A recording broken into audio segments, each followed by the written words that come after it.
All right, before I introduce John Perkins, I guess we have a couple of announcements to make. Tonight's lecture is part of Marlboro College's On the Record series of lectures, presentations, and performances, and is made possible by the Thomas Thompson Trust, which annually brings to campus speakers on controversial topics. We'd also like to thank all the people here at Marlboro that made this possible, especially Lynette Rummel and our president, Ellen,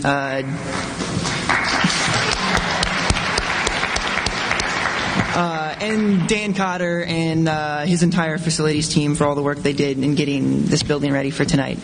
On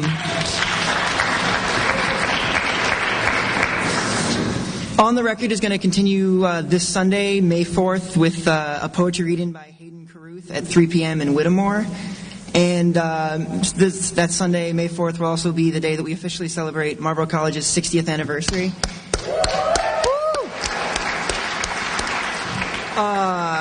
We'll dedicate the Roderick M. Gander Center for World Studies, host a discussion panel with state legislators from Windham County, preview the Marlboro College's Early Voices documentary, and host a free community dinner complete with birthday cake. Everyone should also know that this is being filmed by the Brattleboro Community Television and Democracy Now!, and they'll be broadcast at a later date. And if you guys could not have any photography for the next 10 minutes, at least, that'd be good. John's going to be answering questions after the talk, and he's going to be signing books outside afterwards if you guys have any questions.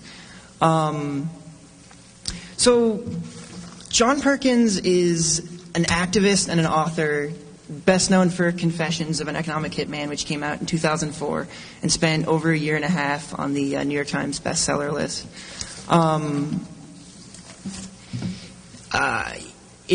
It's half memoir and half haunting critique of the expansion of global capitalism, and it chronicles his work, his rise through a strategic consulting firm based out of Boston, and his subsequent training as an economic hitman, where he worked with American intelligence agencies and multinational corporations to manipulate foreign leaders into following U.S. foreign policy and corporate interests.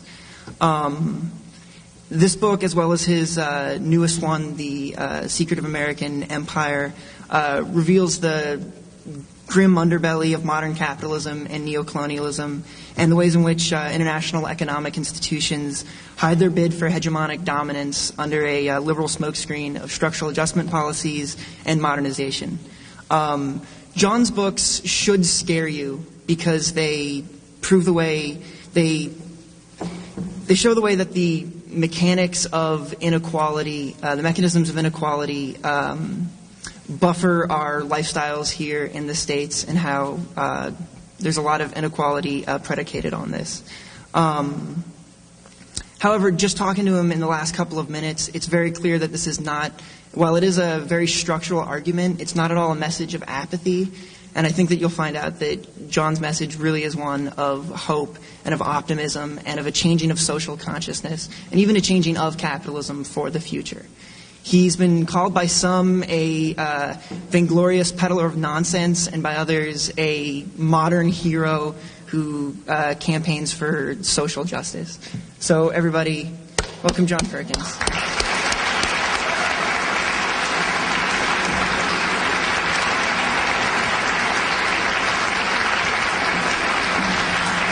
Thank you. Thanks very much, Kevin. You didn't say which side of the fence you were on as to how I'm defined. I'd be interested to talk to you afterwards. Thank you, Marlboro College, for having me here this incredible day, and thank you, Lynette and Chris and Kevin and the Thompson Foundation. And especially thank you all for being here. If I had spent the winter here in Vermont this past winter, and there was an evening like this tonight, I don't believe I'd be sitting where you are right now. So I'm very, very deeply appreciative for all of you coming out in this magnificent weather and being here. And I think what we're talking about here tonight is a revolution. Latin America, it's happening in Asia and Africa, and it's happening here at home. and I'm feeling it very strongly, and I'll talk more about that as the night goes on. It's a revolution that's very, very badly needed, because I think we all know that this world is in a lot of trouble today. We all know about global warming. We all know that less than 5% of the world's population lives here in the United States and consumes more than 25% of our resources. We all know about the terrible things that our corporations are doing around the world. We know that there's more slavery today than there's ever been on this planet before. We know that we must turn things around. There has to be a revolution. We have to change this, and we're going to change it. And I grew up just across the river in New Hampshire. And I come from a long line of Vermonters. I go back way before the American Revolution. I grew up believing that Brattleboro and this whole area was the seat of the revolution, or at least one of those seats. That amazing things happened here and just down the road a piece in Bennington and on up the Champlain Valley and throughout this whole region. And this revolution happened not because people were desperate. The farmers that lived in this part of the world were not desperate farmers. They were better off than any other farmers in the world, much better off than the peasants of England where they'd come from. And this revolution didn't happen because the leaders of that revolution were impoverished people. George Washington was not impoverished. Thomas Jefferson was not impoverished. Hamilton was not impoverished. These were not desperate people. These were people with an ideal. These were people who believed that they could create a better world. These were people who believed that the current government that they had, which was the government of the most powerful empire in the history of the world at that time, the British government, their government, they believed that they could do something much better. And I think we're in that same position here now and today. We know that our government, we know that our leaders, our corporate leaders, our governmental leaders can do much better, and we're going to force them to do better. We're going to encourage them, we're going to inspire them, we're going to motivate them to do much better. And it's starting all over right now, and right here, tonight. I'm really looking forward to seeing this happen. My goal in being here tonight, my publishers think my goal is to sell books, but my goal is to convince you that when you leave here tonight, you're going to go out into this world and you're going to work even harder than you have been to create an environmentally sustainable, socially just, peaceful world for every child on this planet, whether that child is growing up in Africa, in Asia, the Middle East, Latin America, North America, or wherever that child is growing up. That together, you and I are going to walk out of this room and we're going to be committed. We're going to be determined to do the right thing, the practical thing, the pragmatic thing. We're going to create a world that's never been seen before, and it's going to be a world that really sees itself as a small community and realizes that in order for my grandson to inherit a good world, every child on this planet has to have that expectation. And so that's my goal here, and I feel so deeply honored. Tonight actually is the beginning of about a 6-week book tour that I'm starting because Secret History of the American Empire is just coming out in paperback next week. I don't know whether you've got copies in paperback out here yet or not, but anyway. And I find it extremely symbolic, and I'm deeply honored to be beginning this tour here in a part of the country that I see as the foundations of the earlier American Revolution, and to be here at a college that I have a tremendous admiration for what you do. A couple of years ago, I came here to your open house day for prospective students and spent a day wandering on your campus and meeting your professors, and I was kind of incognito at that time. I wasn't up here on a stage. And I was deeply, deeply impressed by this college. So to be beginning this next 6-week tour, which is a little daunting at times, here in this part of the country and at this college touches my heart very, very deeply. And I thank you all for being here tonight. So as we move into this talk, and again, For me, the most important part of this is the optimism that we are going to change things, and to talk about what we each can do, where we can go from here, how we can turn this around. But before we get into that, I would like to share with you a little bit of the history of how we got here, which goes along with my own personal history. I think it's fair to say that since the end of World War II, and increasingly in the most recent decades, we have managed to create the world's first truly global empire. And it's the first empire that's been created primarily without the military. It's been created by economic hitmen, by people like what I once was. And we work many different ways, economic hitmen, but perhaps the most common is that we will identify a third world country that has resources our corporations covet, like oil, and then arrange a huge loan to that country from the World Bank or one of its sisters. But the money never goes to the country.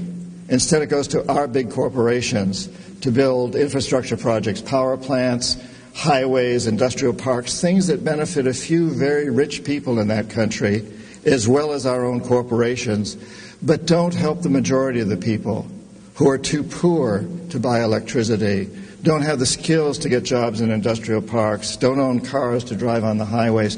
And yet those very people, the whole country is left holding a huge debt so that it can't pay for education and social services and health care for its people. In fact, the debt is so huge by intent that at some point we economic hitmen go back and we say, listen, you owe us a lot of money. You can't repay your debt, so sell your oil real cheap to our oil companies without regard to the environment. Vote with us on the next critical United Nations vote. Send troops in support of ours to some place in the world like Iraq. And in that way, we've created this empire. On the few times when we economic hitmen fail, as I talk about in the books, as I failed in Ecuador with Jaime Roldos and in Panama with Omar Torrijos, then the jackals go in. And these are men, maybe a few women, who overthrow governments or assassinate their leaders. So if I'm unable to bring them around, if the economic hitman is unable to bring them around through legal means, what we do is we use legal means through the World Bank, but it's basically corrupting the leaders of these countries. If we're unable to corrupt them, then the jackals go in and take care of them. So when I failed with Jaime Roldos in Ecuador and Omar Torrijos in Panama, the jackals assassinated them. And if the jackals fail, which is what happened in Iraq, both the economic hitmen and the jackals failed with Saddam Hussein, then, and only then, does the military go in. So this is the first empire in the history of the world that's been created primarily without the military. The military only as a last resort. And I think there's something extremely dangerous about this. It's not just that it's pathetic. It's not just that it goes against all of our most sacred documents. It's extremely dangerous because we claim to be a democracy. And a democracy is built on the assumption that the electorate is informed. And if the electorate doesn't realize what we're doing internationally, if the electorate doesn't understand the main basis of our foreign policy, which is what I've just described, then the electorate is not informed and therefore cannot vote intelligently. And therefore you even have to question whether we're truly a democracy. Forget about Chads, don't forget about them, but in addition, I live today and most of the time, I still have a place in New Hampshire, but I spend quite a bit of the time closer to Latin America, living in Florida, Palm Beach, Florida, where we have a record of lousy elections, Palm Beach County.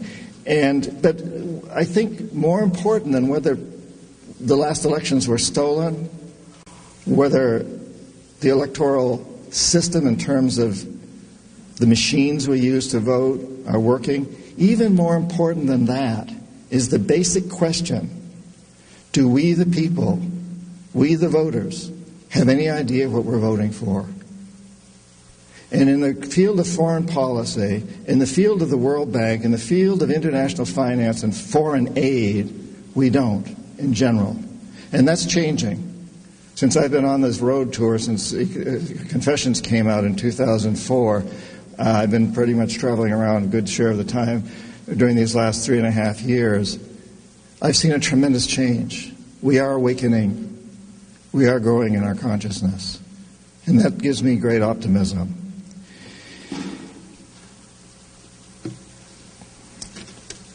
So, I talk in The Secret History of the American Empire. It's divided into 5 sections. 4 of those sections regard 4 of the major areas of influence in the world today: Latin America, Asia, Africa, and the Middle East, and talk about the problems in each of those areas, which are quite different in the different areas, the opportunities in each which are different, but come down to point out that in the end, they're all coming together. We're really understanding that we're one world in this process. And the 5th section of The Secret History then deals with how, as we come together, we must move into changing that process, what we each can do, what you and I each can do to make this happen. And I don't have time tonight to go into all the 4 areas, so I'd like to talk primarily about Latin America tonight and then move into what we each can do. But Latin America today is the leader in the revolution. Marlboro College will be the leader here, but Latin America has taken an incredible leadership. In the last 4 or 5 years, 9 countries in Latin America have voted in the president who said no more exploitation by foreign corporations. These presidents have said the profits from Ecuador's oil must benefit Ecuador's poorest people. The profits from Bolivia's gas must benefit Bolivia's poorest people. The most recent of those elections was just last week in Paraguay. Paraguay, been run by Stroessner, an ex-Nazi. For years it was a neo-colonialism stronghold, and the election there was just won by a man who's known as the Bishop of the Poor. He was a Catholic bishop, had to drop out of that in order to run for politics, but he was the Bishop of the Poor. And we've seen now these countries represent more than 80% of the people of South America. And they have gone through a democratic process, every one of them, peaceful, and voted in these amazing men and 2 women in Chile and Argentina who have promised to help the poorest of the poor, to use local resources to do this. They've said, we do not want foreign aid. We don't need help. We have the resources. We just need to have the right to use those resources for our people. No more exploitation by foreign corporations. And I also want to say that during most of my lifetime, every one of these countries was run by a brutal dictator, a Washington puppet. Not anymore. That's all changed in this millennium. That's all changed in the last few years. And one of the reasons it's changed is because very diverse groups have come together to recognize that they have one common interest, and that is to create an environmentally sustainable, socially just, and peaceful world for themselves and their offspring in each one of these countries. For example, throughout history, the indigenous people in the military since the time of the conquest have been pretty much at war with each other in one way or another. In Ecuador, in Bolivia, in Nicaragua, in Venezuela, and throughout the hemisphere, these 2 groups have come together.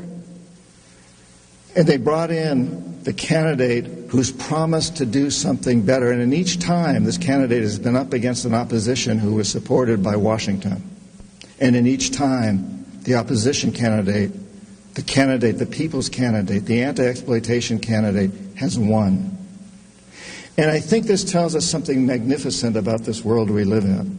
If these diverse groups in Latin America that have been at each other's heads for so long can come together, then Sunnis and Shiites and Israelis can also come together to serve the best common interests of the Middle East. And the various diverse groups in the United States and in India and in China and Tibet can come together. We must see to it that that happens. And the leadership is being shown. A model has been developed in Latin America. So I think then we can look at something very, very positive that's happened in very recent history. And unfortunately, most people in the United States don't even know that this has happened. Most people don't know who Rafael Correa, the new president of Ecuador, is, or Evo Morales is, or Bachelet, the woman president of Chile, or Kirchner, the woman president of Argentina. These are not familiar names to many of us. I think in this room this is maybe an exception.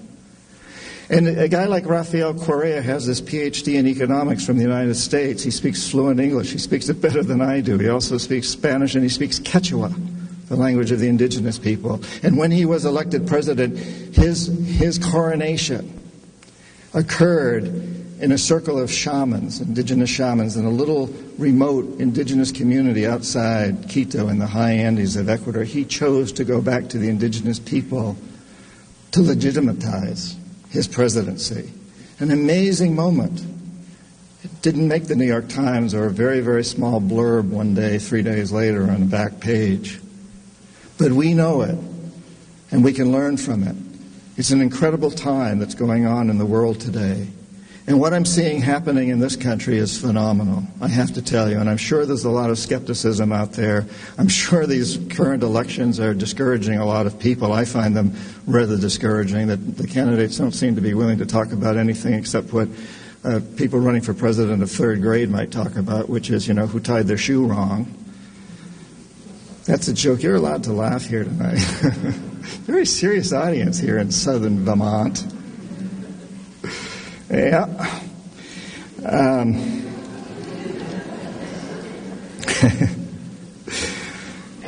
We've still got a family farm in this state, incidentally, up near Randolph, Vermont. I've got a couple of second cousins up there that run a farm that's been in this family for a couple of centuries, I guess, at this point in time. And, all I can say about those cousins of mine is my hat's off to them, and they're extremely courageous, tenacious fellows, or else they're incredibly dumb.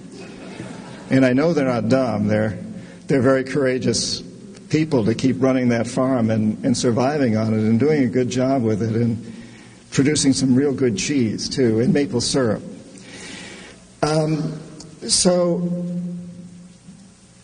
So I lost my train of thought.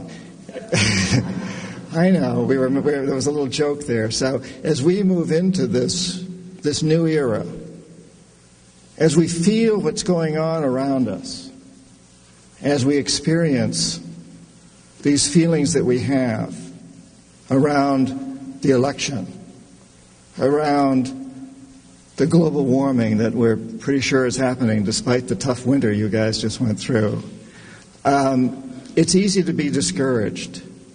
But last week, I was speaking at the Seattle Green Festival, first time they ever held one in Seattle. I spoke at the one in Chicago a year ago.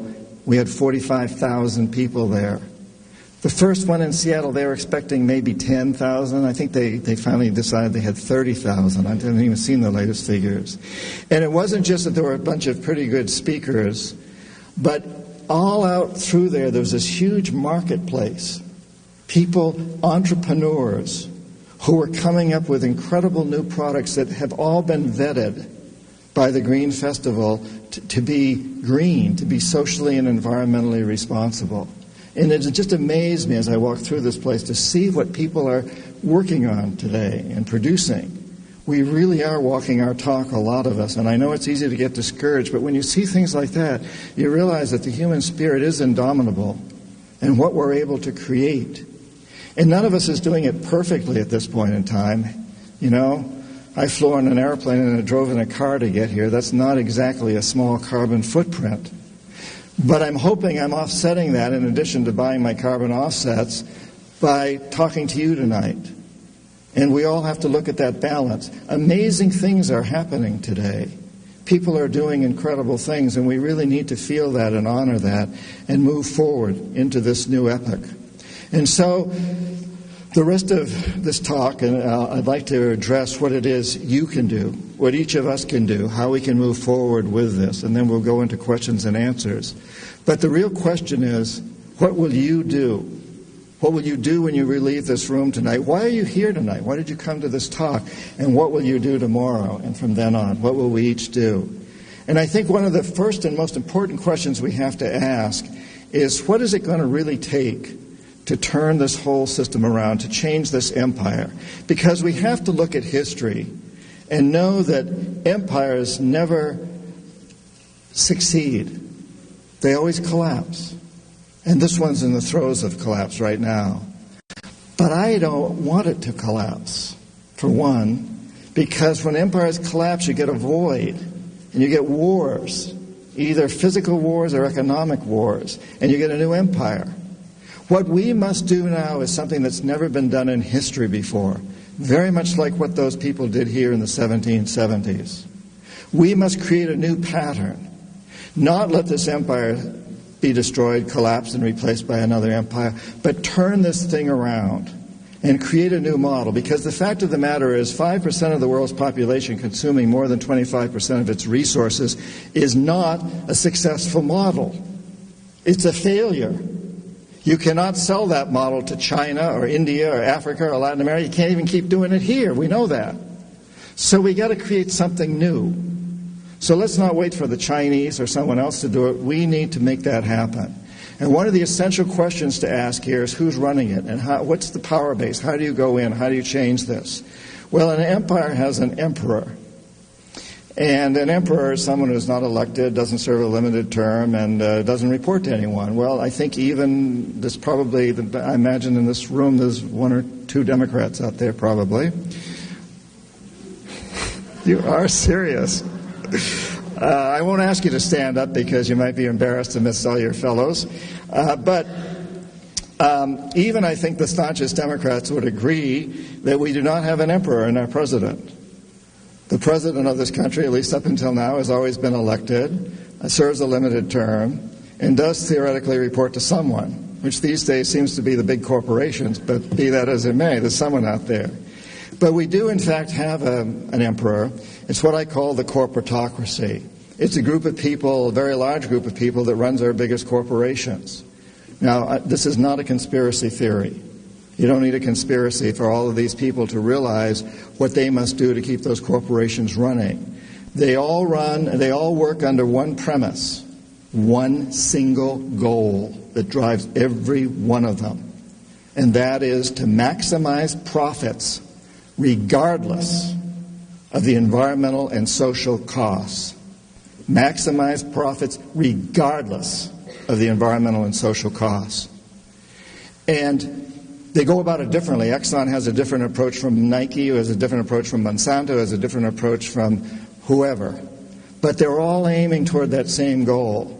And these people control our mainstream media.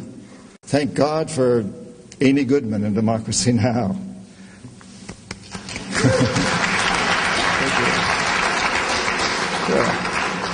Who's filming us right now, so you better clap. A little enthusiasm out there. But they control our mainstream media either through direct ownership or through their advertising budgets. They control our government, our politicians, because no politician can be elected these days without a lot of money. And most of that money comes from one way or another through the corporations. And so the corporations very much are in charge. And a few people run these corporations, what I call the corporatocracy. And again, this isn't a conspiracy theory. These people don't have to get together to conspire. They're all they know what the goal is out there. It's to maximize profits, regardless of social and environmental costs. And so they move in this direction. So how do we change this system? Oh, and incidentally, like emperors, they're not elected, they don't serve limited terms, and they don't report to anybody. They'd like to tell you they report to their boards of directors, but they're all on each other's boards, and they just rubber stamp each other. So how do we change this? Well, I think in a way we're extremely fortunate, because what we have today is an empire that's not been set up by the military. It's a commercial empire set up by economic hitmen. We don't have to defeat it militarily for the first time in history. Unlike our ancestors here in this valley before us, we don't have to pick up our flintlocks and go to war. Isn't that nice? We change it the same way that our neighbors to the south in Latin America and those 9 countries down there have changed it. We change it by the way we shop. We change it by the way we vote to a certain degree, but we have to recognize that no matter who gets elected president in this next election, that man or woman cannot do it by herself or himself. They need us out there. We must be the ones to do it. We have to be the ones to do it. What we must do is convince the corporations that they have to change the very premise, the very goals that they work under. So we can say to them, profits are okay, but only within the context of creating a socially just, environmentally sustainable, and peaceful world. Those must be the parameters. And we come up with a whole new set of accounting principles that to take into account the externalities that aren't included now, like the health problems created in sweatshops around the world and all the damage to the rainforests that are being done by oil companies, et cetera, et cetera. But that becomes the goal. Profits, okay, but only within the context of creating an environmentally sustainable, socially just, and peaceful world. And I'm very, very optimistic that we can get these corporations to change, to accept that. I'm optimistic for a number of reasons. First of all, because we've been very successful at changing them on specific issues in the past, and I'm sure you've got examples right here. But when I was a student in Boston a couple of years ago, so long ago I can't even remember what the city looked like. You couldn't walk beside the Charles River because it stank so badly.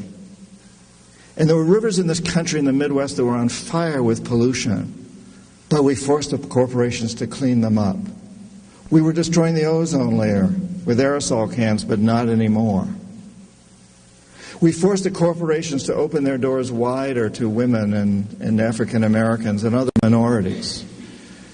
Kentucky Fried Chicken and McDonald's got rid of trans fats in their foods because we demanded it. And Tyson's Chickens just got rid of antibiotics in their chickens because we demanded it. We've done many, many other things. We've had a tremendous ability to turn these corporations around when we've decided that we want to do it. And now we just have to ratchet that up a notch. We can still go after some of those individual and specific issues, but the more important one is to send the message out to these corporations that they will not get their charters unless their main goal is to create a sustainable, just, and peaceful world. And we're not going to buy from any of the ones that aren't doing that. There's plenty of alternatives. I saw them at the Green Festival. I know Brattleboro's full of them. Vermont's one of the leading states in encouraging entrepreneurs in this area. There's a lot of alternatives to Nike and the others that use sweatshops. And so we must send that message out loud and clear, and we can bring these people around. Another reason I'm optimistic is because I know a lot of corporate executives, from CEOs on down. I have never met a corporate executive who wants to see Florida sink beneath the ocean, or who wants to see the ozone layer destroyed, or who wants to see more terrorism around the world. Every executive I've ever met wants to create a better world for his or her children, grandchildren, nephews, and nieces. There may be exceptions. There may be pathological personalities out there running our corporations, like I think Enron had a few of those.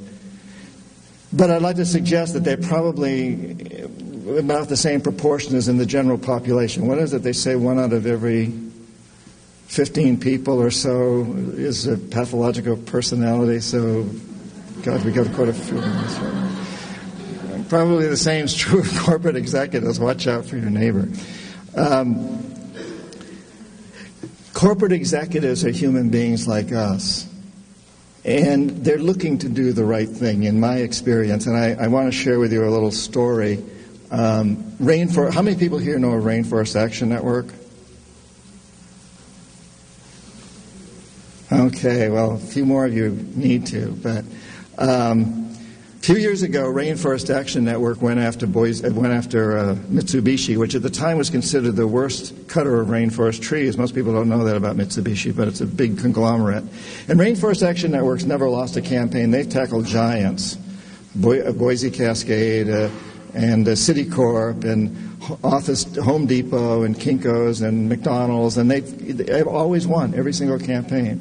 They went after Mitsubishi, and it became very contentious, a battle between the founder of Rainforest Action Network, Randy Hayes, and a senior executive at Mitsubishi. They locked horns. In the end, Rand won, as they always have, and got Mitsubishi to sign off on this agreement.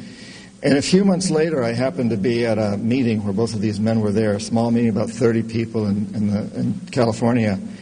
And it was interesting to watch. And this meeting began Friday night. On Saturday morning, I was watching these two men who'd been clashing for so long. And I saw at one point they were both headed for the coffee urn, and they saw each other going for the coffee urn, and they both, bounced away real quick, like, magnets. And they avoided each other. Saturday night, Randy Hayes and I decided to go up to a hot tub on the top of the mountain nearby, and there was almost a full moon over the Pacific that night. We decided to take a six-pack of beer up and go into a hot tub and exchange wild stories about our escapades in the Amazon, where we both spent a lot of time. So we head up there, and we get to the hot tub, and there's already somebody in it. The Mitsubishi executive with his six-pack of beer. And I don't think he wanted to, but what could he say except, "Oh, come on in, guys." So Randy and I stripped down, and there's a full moon coming over the Pacific, and there's a couple of six-packs of beer, and we get in this hot tub, and we're naked. And I'm the only guy in between these two arch enemies. They've been ready to kill each other for months up until now, and I'm really wondering what the hell's going to happen next. Well, what happened was fascinating. And not too long after that, after a couple of beers, I suppose, the Mitsubishi executive raises his can of beer, and I'm sure it was Long Trail or BBC or one of these beers from here. They carried out to California. But anyway, he raises his can of beer, and he says, "Randy, I have to thank you. I have children. I hope to have grandchildren. I want to take them to the Amazon and the great forests of British Columbia and the Green Mountains."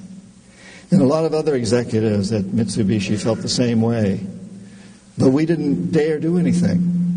We were just afraid we would lose our jobs if we rocked the boat. Until you and your people picketed us. And you and your people made our executive committee become aware that something had to happen. And then we could really move in and do the right thing. So I thank you, Randy. And I submit to you that all over this country, all over the world, there are a lot of executives in that same position. They want to do the right thing, but they're all operating under the assumption that they have to maximize profits regardless of the environmental and social costs. We need to convince them otherwise. We need to turn that around, and they're ready to be convinced. And incidentally, at that time, Rainforest Action Network operated on a budget of $2 million a year. They had 20 employees. And it doesn't take a lot of people to make this happen.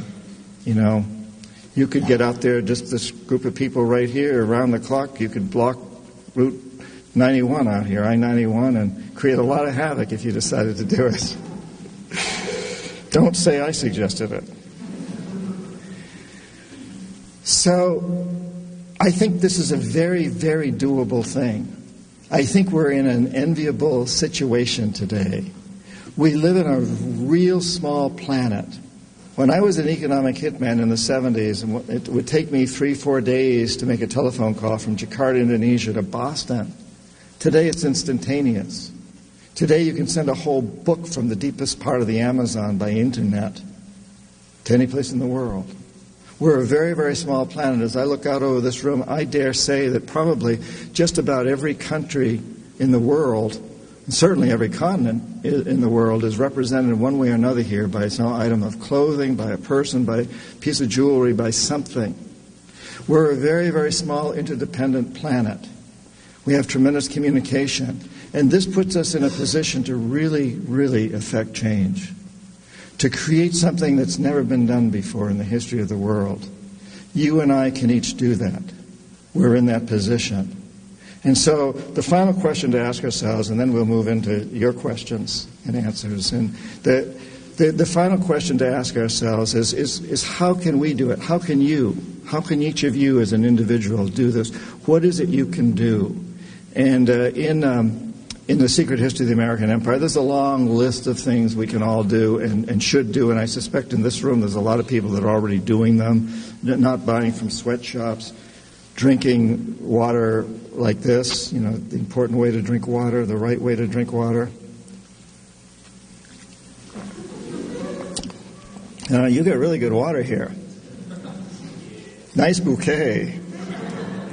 I've been traveling around drinking a lot of water, and some of it's not so good in this country, but yours is nice. Well, that's the right way to drink water, and this is the wrong way, right? No bottled water, carry your own around, have your own bottle, but fill it at the tap, and if your own water system in your town isn't doing a good job, get them to do a good job, because importing water from Fiji is not the answer. The other day I did a talk like this, and I was sitting out, as I will tonight later, at the table outside signing books, and this young man comes up to me and he says, "Thank you so much for saying that. I'm from Fiji."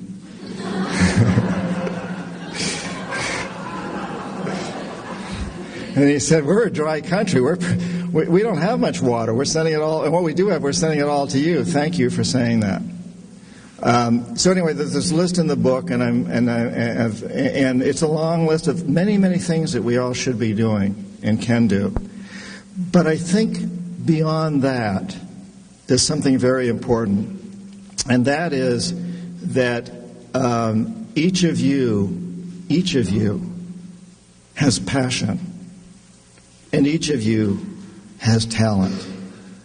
And so what's most important is that you use your talents to follow your own passions. Because if we don't follow our passions, we're probably not going to be successful or stick to it very long anyway. So we're all different that way. I have a passion to write and hopefully some talents. So I use them that way. But whatever your passions are, follow them and your talents. And there's so many examples of how we can take that path.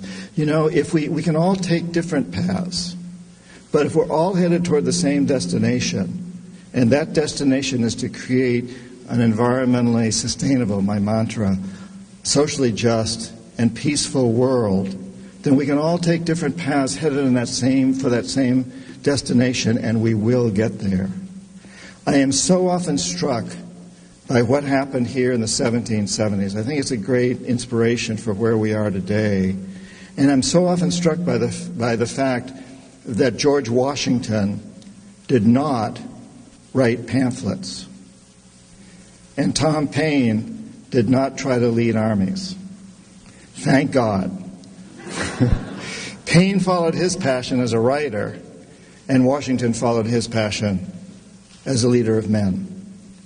And they took very different paths, and their wives, or at least Washington's wife, took a very different path and was very influential in this. But they were all headed toward the same destination. And we, too, can move in that direction. And there's so many examples. I mentioned all these people at the Green Festival. I mentioned a lot of the entrepreneurs here.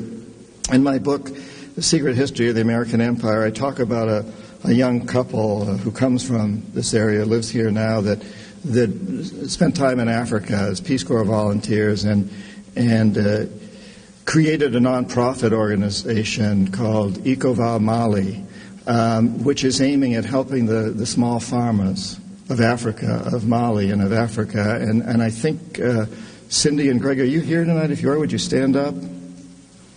Hi. Fantastic.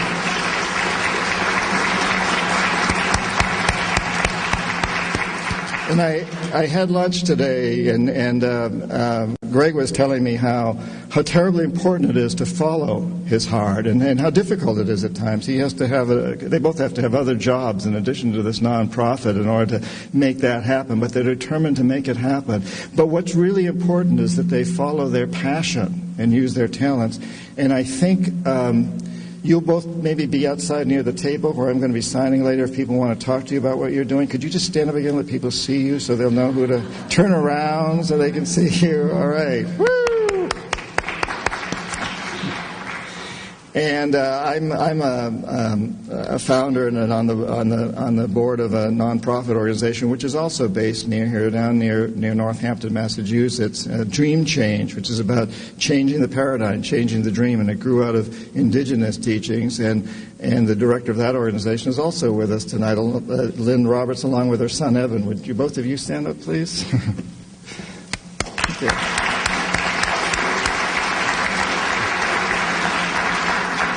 And I single them out. This room is full of people like that. I know that. I know there's a lot of you out there, and it's always a little risky to single anybody out. But I do that simply to point out again that these are two very different routes, and there's many other different routes. Like the people that are a good friend of mine who's making organic recycled hiking boots and bags, and people that are doing all the amazing stuff with food that goes on here with local farmers. There's so much that's going on in that way. But once again, encouraging you to follow whatever your passion is and use your talents to make that happen. And I think it's important, though, to always recognize that part of the goal here has to be to change our corporations. It has to be to get our corporations to redefine their goal as being they can create profits, but only if it's headed toward an environmentally sustainable, socially just, and peaceful world. And I'd like to just talk a little bit more about that. I just recently returned from Nicaragua, Panama, and other parts of Latin America.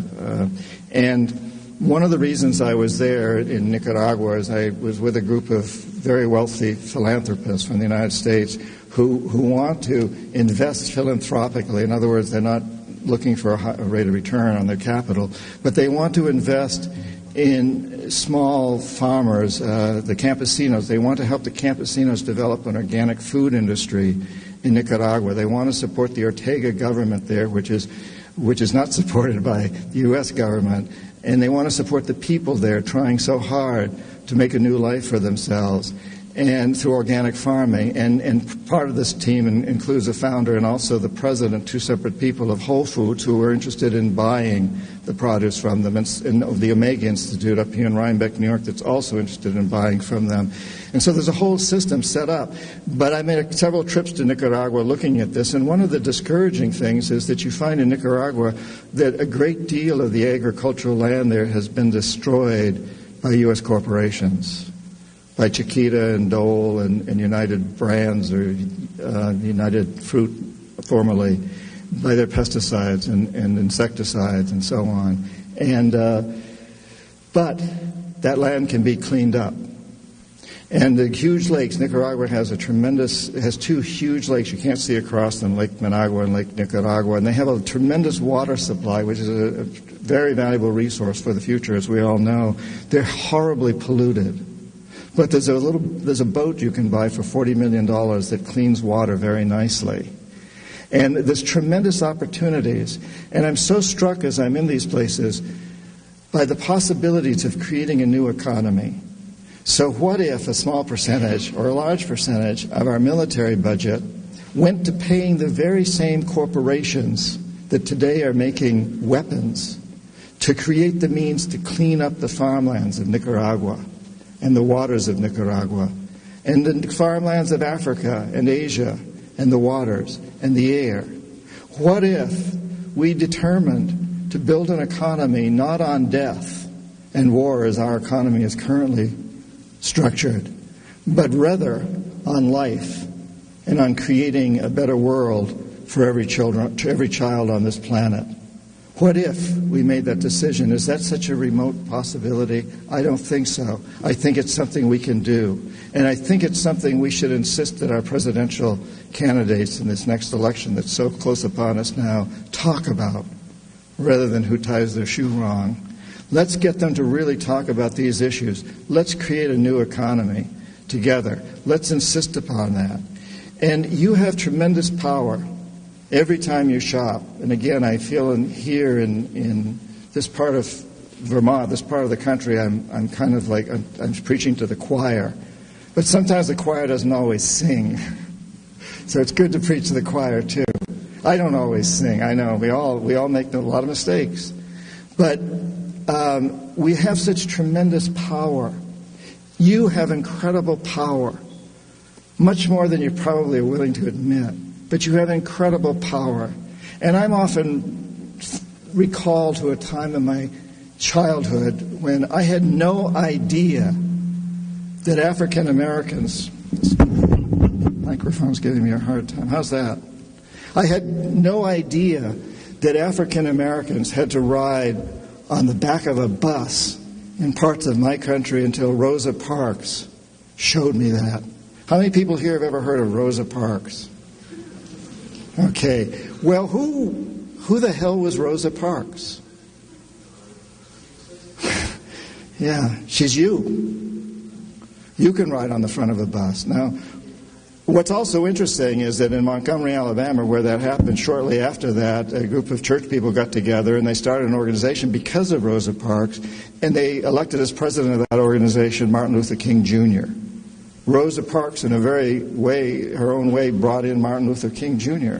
And she had been connected with the civil rights movement for a long time. It's not true that she was just a tired woman who wouldn't give up her seat on the bus. She'd had a lot of background, as we all do. But you are Rosa Parks. You can ride on the front of a bus. It may take a little courage, but you can do it.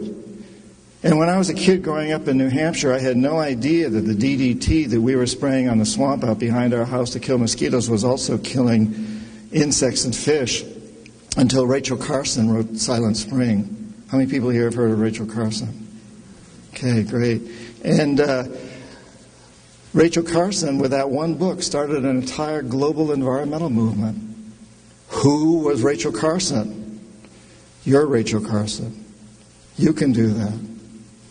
And, you know, Jack Woodbury and Mrs. Schneer and Richard Davis. How many of you people have heard of any one of those people? Richard Davis, Jack Woodbury, or Mrs. Schneer? Anybody? Oh, my God. I can see a couple of hands. You must have heard me speak before. They were teachers of mine. Mrs. Schneer was my third grade teacher. Jack Woodbury was a high school history teacher, and Richard Davis was a high school English teacher. They totally changed my life. Mrs. Schneer, third grade teacher, taught me to stand up to a bully, kick him in the shins and run like hell. But it changed him. He no longer bullied me. He became my ally. If it weren't for Mrs. Schneer and Jack Woodbury and Richard Davis, I would not be standing here before you tonight. I'd be quaking in my boots, you know. And they don't know this.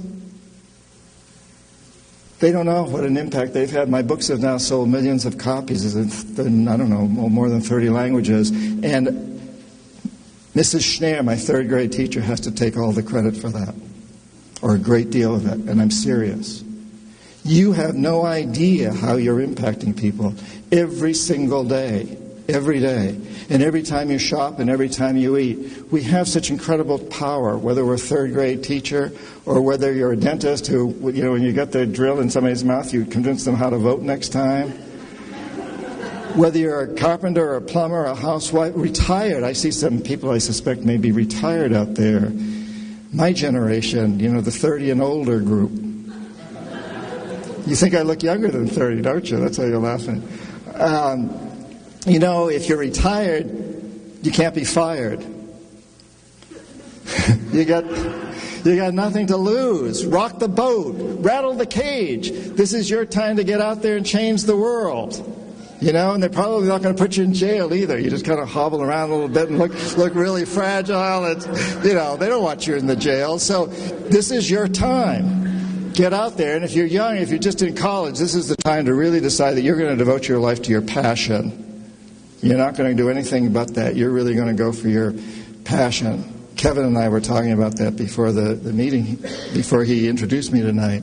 So this is an amazing time in history. It's a time that's been prophesized by indigenous cultures around the world. What's going on here? As being a time of the potential for tremendous change. And I think we're really feeling that now. It's happening. You know,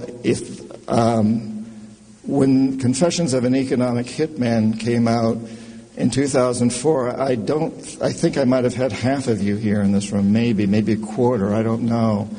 I used to get good audiences back then, and as the book started to take off, more and more people, and I used to get a lot of the same kind of simplistic questions from the audience. We'll see about you guys in a little bit.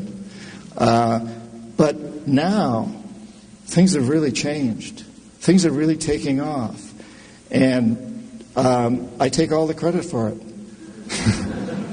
No, the fact of the matter is, there's a tremendous number of books, movies, Syriana, Hotel Rwanda, Blood Diamond, on and on. Al Gore's movie. There's a tremendous awakening that's going on. We are on the verge of a magnificent change. Gesundheit. And that just ushered it in. That's what the shamans call a real cleansing. So I'm going to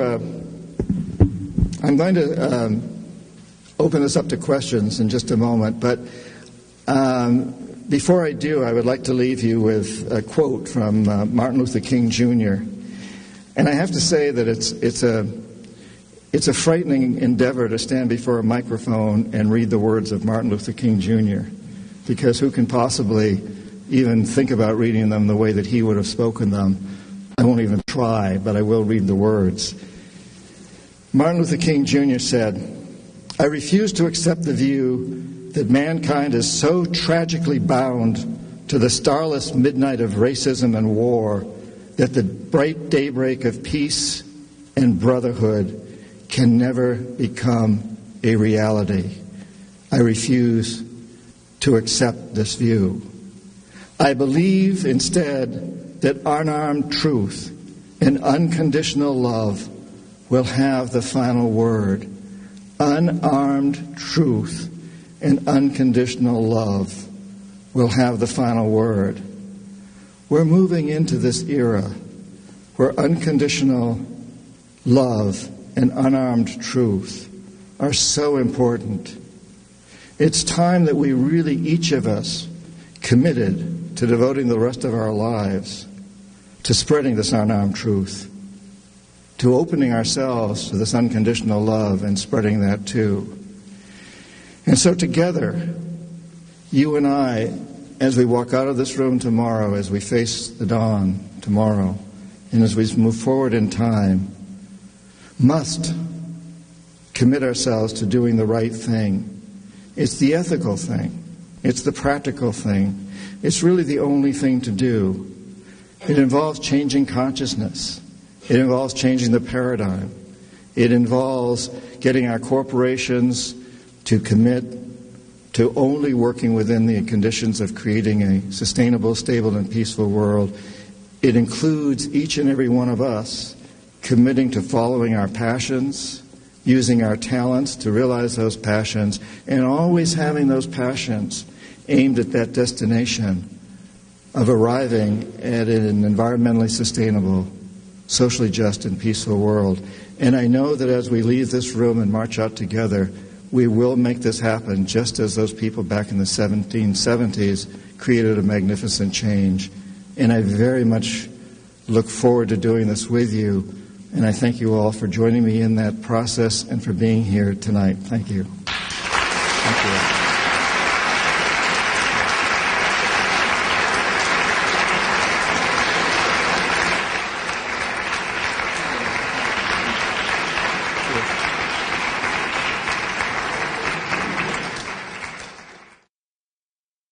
The question was, thank you very much. Assuming that we can turn the corporations around, and I've been asked to repeat these questions for everyone and also for the Democracy Now! People. Assuming we can turn them around because they control the democratic process, in essence, won't this basically turn against us? How do we keep this? How do we keep the democracy in place even if we can turn the corporations around? Is that how do we, we the people, determine our livelihoods? The corporations are totally dependent on us to buy everything they make and to work for them. They can't do anything without us. And huge corporations have gone down. no longer exists. For example, does anybody out there remember what the big international corporation that brought down Salvador Allende, the president of Chile, what was the name of the corporation? Well, Anaconda was involved, but there was another... ITT. Thank you. Yes, International Telephone and Telegraph Corporation. And Harold Janine was the chairman of the board. He's on the cover of Time magazine. He was one of the most powerful men in the world at the time. Who's ever heard of ITT today? It exists, but it's a very, very small company, and yet it had the power to bring in the CIA and take out Salvador Allende and kill him, essentially. And, Pan American Airlines used to be a very powerful company. It doesn't exist anymore. There are a lot of, you just go on and on with the list. They're terribly dependent on us. It's the corporations that have changed democracy. It's not Congress. Congress is beholden to the corporations, as is the president. And the president's also beholden to Congress to a certain degree. Bush couldn't be getting away with the things he's getting away with today if the Democrats weren't going along with an awful lot of it. And why are they going along with it? Primarily because a lot of their money comes from the corporations, too. So if we can turn those corporations around, we're going to change things. The old world view, the geopolitics of the world as I grew up with it, was a big globe with 180 some odd countries, and a few of those countries influenced their neighbors. Most didn't, but a few did. The United States, the Soviet Union, a few others.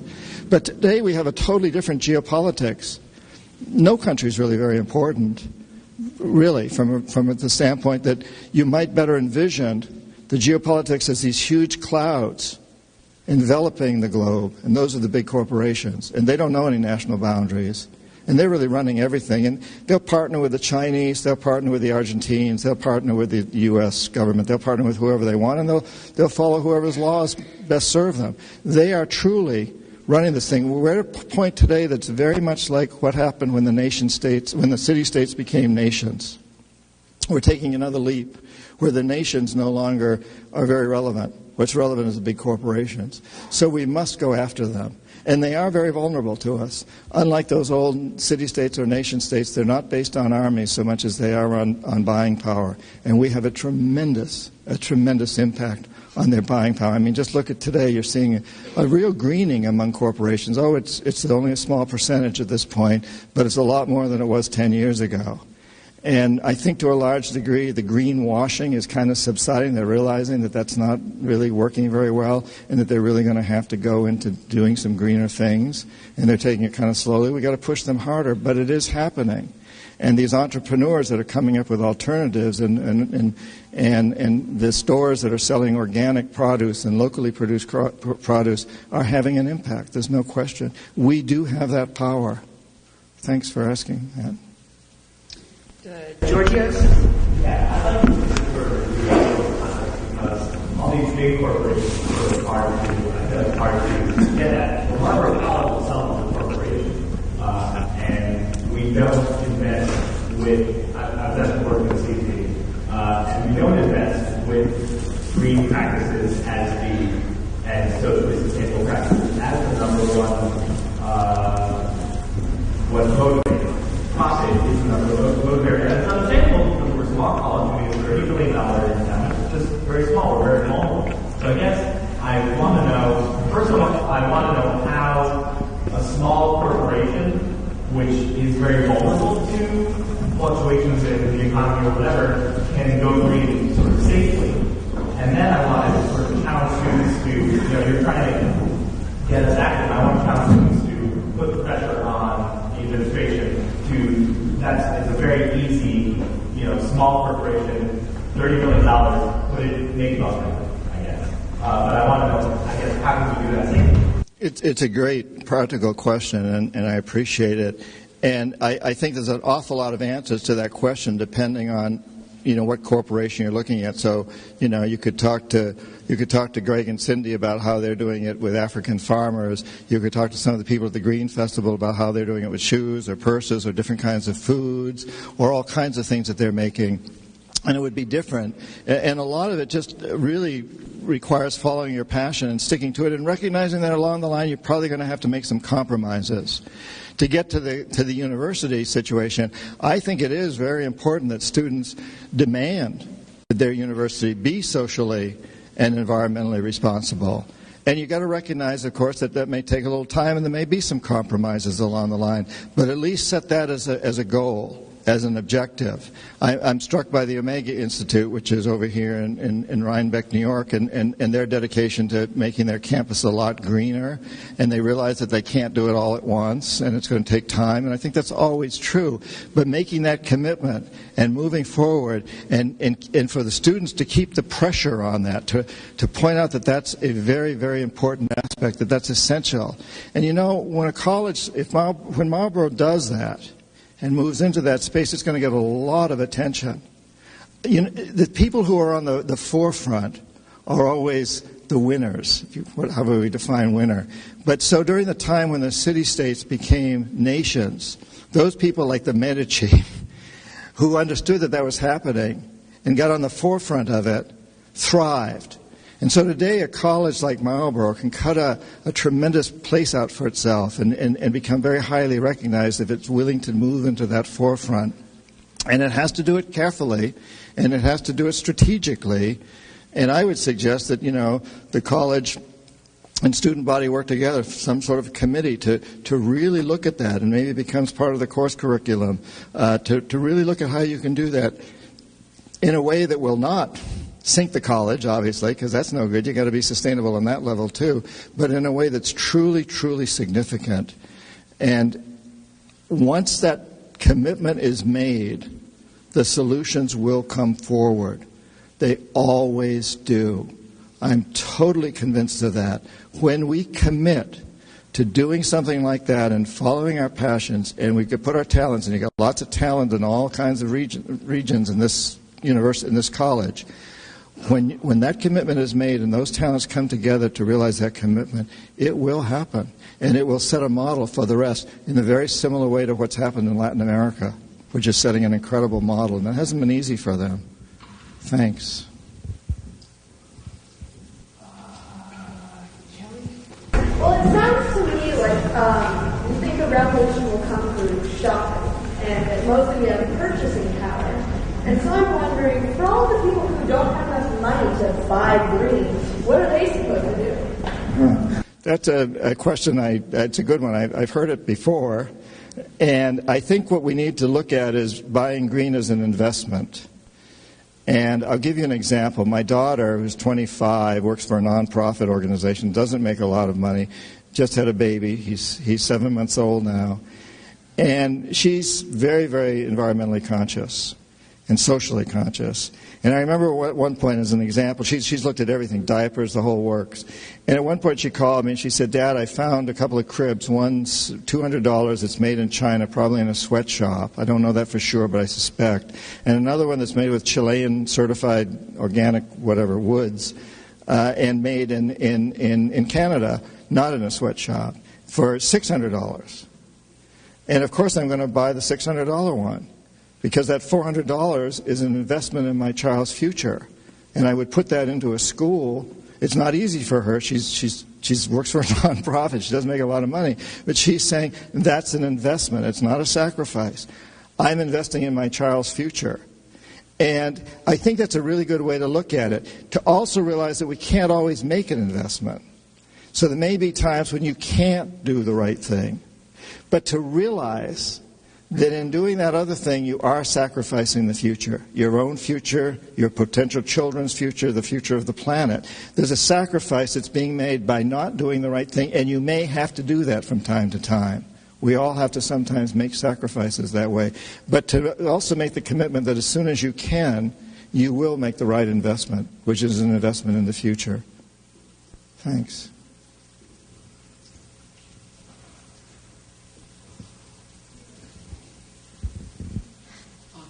Can you talk about the current world food crisis and how the policies of the empire led to this, and what solutions you see to get us out? Yeah, wow, what a tragedy this is. We talk about the energy crisis. The food crisis is really coming to a head now, and they're tied together, of course. And part of the food crisis is the high price of oil, and it's also the fact that so much land is now being turned into biofuels. And instead of being used to produce food for people, we're now producing biofuels. And this whole biofuels thing is tragic in many respects. It's not the answer to our energy problem. Solar and many other things and efficiency are the answer. But most biofuels these days result in the destruction of rainforests or farmlands, which creates more carbon dioxide, which takes away from fuel. But of course, biofuels are very attractive to the oil companies because biofuels require pipelines and they require stations that pump biofuels if they're done on a massive scale. The oil companies can control that. In fact, they'd probably rather have biofuels than oil because it's really easier to exploit rainforests to grow biofuels. Just cut down the trees and plant something else. You don't have to go in with big derricks and dig holes, and it's always the possibility you won't find any oil, but you know you can create palm oil in almost any rainforest. So the whole biofuels industry is just feeding into the oil industry. So you've got those two factors, the increased price of oil, which affects insecticides and fertilizers and transportation, and the biofuels business. And then you also have some radical climate conditions around the world, and you have the growth of China and a huge growing demand for meats and other products that the Chinese see as being, the step up in development. And yet at the same time, we're still subsidizing agriculture in this country in a big way and hurting the small farmers or all the farmers of Africa and South America and so many other places as a result of that. We talk about, free markets. We don't have any free markets because we're subsidizing. These are artificially low prices, and that's something that Cindy and Greg work on a lot in Africa. They can speak more intelligently about that than I can if you want to talk with them afterwards. But, this whole process we're going through, and I'm struck in how in this election, why aren't any of the candidates really talking about these things? Why aren't they talking about the true energy issues? And the immigration issue, they make it sound like it's going to be solved by passing certain laws or building walls or not building walls. But the real immigration problem is that the free trade agreements have destroyed the economies of Central America. I was just there. These economies are wrecked. And those people cannot make a living, so they come here. They don't want to be here. I speak Spanish fluently. I talk to a lot of these people. I've never met a Guatemalan or a Mexican laborer in this country who wants to be here. They live in beautiful countries. They want to go home to their families. But there's no jobs there because the corporatocracy has destroyed them. We really need to address these issues, and we need to insist that Obama and Hillary and McCain all really start to address these true issues. So get out there and insist on this. Write letters, send emails to whoever your candidate is and say, I want to vote for you. But for me to vote for you, you've got to start really looking at the real issues, not just the little cosmetic areas around the issues, but look at the real issues. What is, Iraq's there. We got to get out. We all know everybody knows we got to get out of Iraq. The question is how. But the real question is, why did we get in there? Why is there terrorism in the world? There's terrorism in the world because there's desperate people, starving people, unhappy people. I've known terrorists. I've talked to a lot of terrorists. I've never met a terrorist who wants to be a terrorist. I know there are fanatical people out there. There are serial killers. There are crazy people. There will always be people like that. Maybe Osama bin Laden's one of them. I don't know. But what I do know is nobody follows those people unless they're desperate. And the terrorists today are desperate people. I've known a lot of the Colombian terrorists. I got an email from Raul Reyes. You may remember he was just shot, and he and 20 other guys in Ecuador when the Colombian army came in. He sent me an email just a few weeks before he was killed. This man, FARC is a bad organization. There's a lot of bad people in FARC. But he was in Ecuador to try to strike a peace deal. Uribe of Colombia does not want a peace deal because Uribe of Colombia receives more foreign military aid than anybody else in South America. I think anybody else in the world except Israel. He doesn't want peace. Why aren't our candidates talking about that? I don't think that even addresses your question. But I think I answered it at the beginning, right? Yes, we have to get the word out there, and we have to insist that our corporations change. For example, Coca-Cola is doing very bad things in Colombia. Don't drink Coca-Cola, and tell them why you're not drinking it, because, they're behind killings in Colombia, and we can't prove that the actual Coca-Cola Corporation is, but a lot of strange things are happening. And, let them know why you're not going to buy Coca-Cola. Let Nike know that even though they're becoming greener, and they are, you still don't like their sweatshops, and you're going to buy from somebody else who doesn't have sweatshops, even if it costs a little more. And let the people you buy from know why you're buying from them. The solution is that we have to talk to each other a lot more. And we have to follow our talk with our actions. And we have to let those people know why we're doing this. They're human beings. They don't want to be rejected. How many people here like being rejected? Okay, they don't either. So start rejecting them. Thanks. We got a lot of problems in the world, overpopulation, overpollution, and so on and so forth. How do we change all that? It's a great question, and I think I have to say at this point that having written these couple of books which have become good sellers, and I stand up here and talk, and I encourage everybody to go out and do your thing, I'm not pretending to be God, and I don't know a lot of these answers. Good. Then why are you asking me a question like that? What I want to challenge you to do is just because I don't have a beard, is find the answer to that. That's your passion. My passion is writing these books. It's challenging you to ask that question, and I don't know the answer to it. The population problem is a huge one. First of all, we have to address it. And it's almost, people just don't talk about it. It's the skeleton in the closet that you go to all these conventions and people don't talk about it. I think it's important that you get people to talk about it. And so I really, it's your passion. Get out and really delve into that. And I'd just like to suggest that to all of you, challenge you with that I don't pretend to have a lot of these answers. I'm a writer, as I said. That's where my passion is and inspiring. But there's a lot of people here that have a lot of answers to these questions, or the beginnings. And if you think you have an answer, if you have a suspicion, if you say to yourself, why don't they do it this way, then you're on the right track. That is a very good answer, that if you have the ability to grow your own food, do it. But there's a lot of people in Harlem and in Roxbury and in many other parts of our big cities that will have a very difficult time doing that. Yes.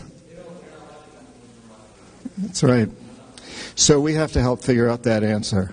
And I think if we continue to push toward an environmentally sustainable, socially just, and peaceful world, if we all set that and we take these different routes and work toward helping them, you get the answer for you, but work toward getting it for other people who are less fortunate than you and don't live in Vermont.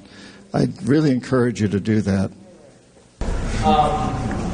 You mentioned NAFTA earlier and the negative effects, NAFTA and CAFTA and the negative effects they collectively had for Central America. How do you feel about the Zapatistas in southern Mexico? Do you feel as though these alternative governments that have risen up in regions affected by these NAFTA and CAFTA, are they positive, or is it negative, or is it just too soon or complicated to say? It's really hard to say with every specific one. I was in Colombia in the early 70s when FARC came into existence.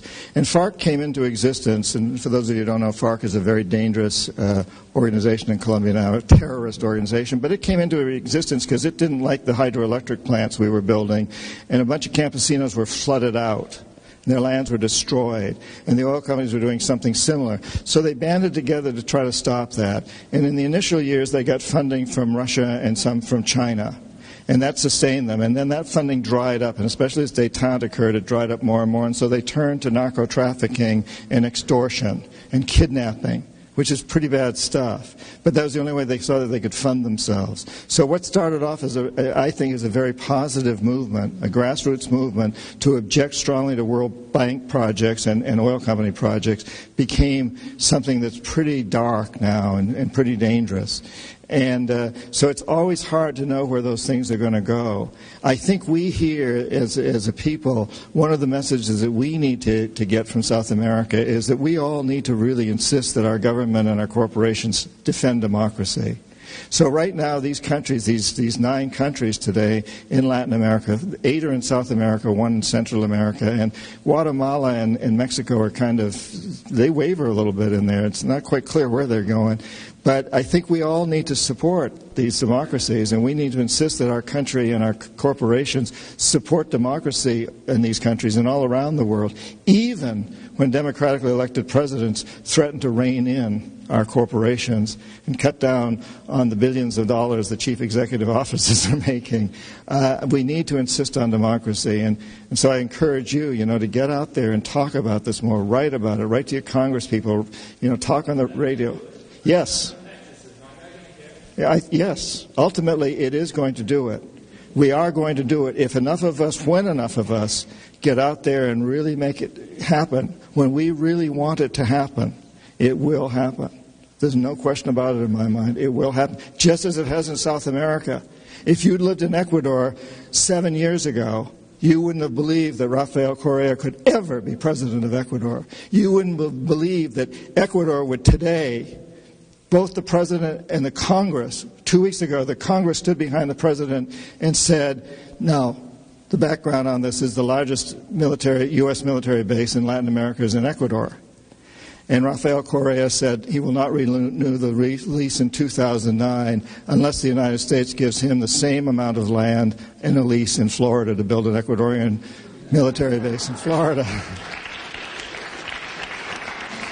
And the Congress of Ecuador just supported him with a unanimous vote 2 weeks ago. You would not have conceived of that happening 7 years ago in Ecuador. Things have changed because people like you and you and you and you and you all got together and made it happen. And we can make that happen here too, and we're going to. Thanks. One more. Just got a good last question. John, I know you've had some experience with indigenous cultures and shamanism, and I didn't know if you wanted to share how that has affected sort of who you've become, because you sort of, used to do something quite different. Yeah. I'm just curious at how that related to your life now. Well, to start with, I was a Peace Corps volunteer with indigenous people in the Amazon and Andes before I was an economic hitman. And I think I was only an economic hitman for 10 years, which is far too long. But over that period of time, I think increasingly I was being told that the stuff I was doing was good for development, good for poor people. And I bought into it. Business school had taught me that and kept being told it. But in my heart, it gnawed at me.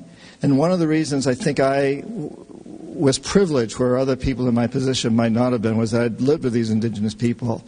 And I really understood that the trickle-down effect probably wasn't happening, though I wanted to convince myself that it was. But over time, I more and more saw that. So having lived with these indigenous people, speaking Spanish and some other languages, I could really get in touch with that. And over time, it became clear to me that what we were doing was wrong. The other side of that coin is the indigenous people and the shamans teach us that the world is as you dream it. It's the title of one of my earlier books, The World is As You Dream It. It's a shamanic belief, and that what we dream, we create.